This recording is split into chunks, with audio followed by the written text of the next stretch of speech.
मैं डॉक्टर जयशंकर शाही, BA तृतीय वर्ष हिंदी साहित्य, प्रथम पत्र से संबंधित इस व्याख्यान में आज महाप्राण सूर्यकांत त्रिपाठी निराला रचित कविता तोड़ती पत्थर के शेष अंशों का अनुशीलन हम प्रस्तुत करेंगे। हमने पिछले व्याख्यान में समझा कि निराला रचित तोड़ती पत्थर कविता किस प्रकार से सवाल टर्न कविता है, अर्थात यह ऐसी कविता है जो समाज के वंचित, शोषित, उत्पीड़ित वर्ग की व्यथा कथा को चित्रित करती है। यह ऐसी कविता है जो समाज की मुख्य धारा से अलग थलग रह गए हुए, हाशिए पर चले गए हुए जो वंचित समुदाय हैं, मजदूर हैं, किसान हैं, सर्वहारा हैं, उसकी पीड़ा को, उसकी व्यथा को चित्रित करती हुई यह कविता है। यह सर्वहारा के दर्द को उत्कीर्ण करने वाली कविता है। सर्वहारा, जिसे कार्ल मार्क्स ने प्रोलेटारिएट कहा, तो यह कविता प्रोलेटारिएट की व्यथा को चित्रित करती है। मजदूर स्त्री किस प्रकार से श्रम कर रही है, पत्थर तोड़ रही है इलाहाबाद की सड़कों पर, उसका मार्मिक चित्रण प्रस्तुत किया है महाप्राण निराला ने। यह कविता अभिजात्य अर्थात एलिट के विरुद्ध कविता है। अभिजात्य अर्थात एलिट के प्रतिरोध का स्वर बुलंद करने वाली यह कविता है। और हम आपको स्मरण दिलाना चाहेंगे कि तोड़ती पत्थर कविता का ही की संवेदना का, की सेंसिबिलिटी का ही विकास आगे की निराला की जो रचना है कुकुरमुक्ता, जो MA कक्षाओं में आप पढ़ेंगे, कुकुरमुक्ता में भी महाप्राण निराला ने कुकुरमुक्ता के माध्यम से गुलाब को फटकार लगाई है, अभिजात्य का विरोध किया है। तो तोड़ती पत्थर की जो संवेदना है उसका ही विकास कुकुरमुक्ता जैसे कालजयी काव्य में हुआ है।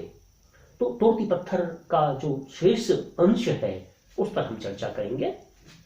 अब तक हमने देखा कि किस प्रकार से मजदूर स्त्री का चित्र प्रस्तुत करते हुए, पोर्ट्रेट प्रस्तुत करते हुए महाकवि निराला ने यह बताया कि इलाहाबाद की सड़कों पर वह मजदूर स्त्री भारी हथौड़े को लेकर पत्थरों को तोड़ रही है, मजदूरी का काम कर रही है, श्रम कर रही है, और वह जहां बैठी हुई है वहां कोई छायादार पेड़ भी नहीं है। आगे की जो चर्चा है वह देखें। गुरु हथौड़ा हाथ करती बार बार प्रहार, सामने तरुमालिका अट्टालिका प्राकार। उसके सामने अट्टालिकाएं हैं, प्राकार हैं, अर्थात बड़े बड़े महल हैं, अट्टालिकाएं हैं, गगनचुंबी इमारतें हैं, और दूसरी तरफ, सड़क के दूसरी तरफ यह मजदूर स्त्री पत्थरों को तोड़ रही है, श्रम कर रही है, पसीना बहा रही है। एक कंट्रास्ट के माध्यम से कवि निराला ने समाज के अंदर जो विषमता है, जो असमानता है, एक ओर अमीरी, दूसरी ओर गरीबी, कंगाली, फटेहाली, तो अमीरी और गरीबी का एक कंट्रास्ट प्रस्तुत किया है कवि निराला ने इस कविता में। इस कविता की यह भी एक विशेषता है, इस कविता की का यह भी एक महत्व है कि इसमें कवि निराला ने अमीरी अर्थात अभिजात्य के प्रतीक अट्टालिका और प्राकार का चित्र उत्पन्न किया, प्रस्तुत किया है, और दूसरी तरफ गरीब, हाशिए पर वंचित, शोषित, उत्पीड़ित, दलित जो मजदूर स्त्री है उसको श्रम करते हुए दिखाया है कवि निराला ने। आगे की जो पंक्ति है, चढ़ रही थी धूप, चढ़ रही थी धूप, गर्मियों के दिन है, चिलचिलाती धूप है। चढ़ रही थी धूप और कोई छायादार पेड़ नहीं है जिसके तले वो बैठी हुई है और श्रम कर रही है।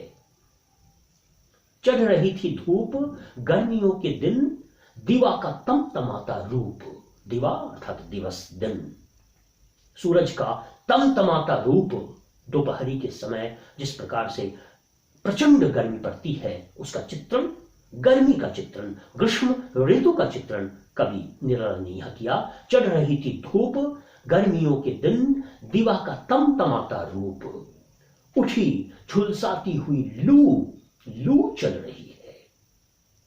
तपती दोपहरी है गर्मी की ऋतु की, उस तपती झुलसाती दोपहरी का चित्रण कवि निराला कर रहे हैं और उसमें श्रम करती हुई वह मजदूर स्त्री, पत्थरों को तोड़ती हुई वह मजदूर स्त्री, एक दारुण यथार्थ का चित्रण करती हुई यह कविता है। यह रियलिस्टिक कविता है, समाज की वास्तविकता का चित्रण करती हुई यह कविता है। इसलिए हमने पिछले व्याख्यान में हमने चर्चा की थी कि यह कविता छायावादी संवेदनाओं से परे जाती है, छायावादी संवेदनाओं से आगे जाती है और प्रगतिवाद, प्रयोगवाद, नई कविता, अकविता की बहुत सारी विशेषताओं को अपने कलेवर में, अपने कैनवास पर समाहित करती हुई यह कविता है। तो चढ़ रही थी धूप, गर्मियों के दिन, दिवा का तमतमाता रूप, दिवा का तमतमाता रूप, सूरज का तमतमाता हुआ रूप है, दिन का तमतमाता हुआ रूप है, चक्षुष बिंब, दृश्य बिंब, विजुअल इमेजरी हम यहां देख रहे हैं और कवि शब्दों के माध्यम से चित्र बना रहे हैं। मजदूर स्त्री, श्रमशीला जो स्त्री हैं उनका चित्र और किस प्रकार से वो श्रम कर रही हैं, किस परिस्थिति में वह श्रम कर रही हैं और सामने बड़े बड़ी अट्टालिकाएं और प्राकार हैं उसका चित्र, इस चित्र के माध्यम से, शब्दों के माध्यम से चित्र बना रहे हैं कवि निराला। तो दिवा का तमतमाता रूप, उठी झुलसाती हुई लू, रुई ज्यों जलती हुई भू धरती रुई के समान जलती हुई प्रतीत हो रही है, आभासित हो रही है। इतनी गर्मी पड़ रही है, प्रचंड गर्मी पड़ रही है और उसमें वह श्रम करती हुई स्त्री है, मजदूर स्त्री है। यह स्त्री विमर्श की भी कविता है। यह कविता सबाल्टर्न कविता तो है, यह कविता हाशिए पर छूट गए हुए, विकास की दौर में पीछे रह गए हुए, समाज की मुख्य धारा से अलग थलग पड़ गए हुए मार्जिनलाइज्ड पीपल की व्यथा कथा का चित्रण है, मार्मिक अंकन है।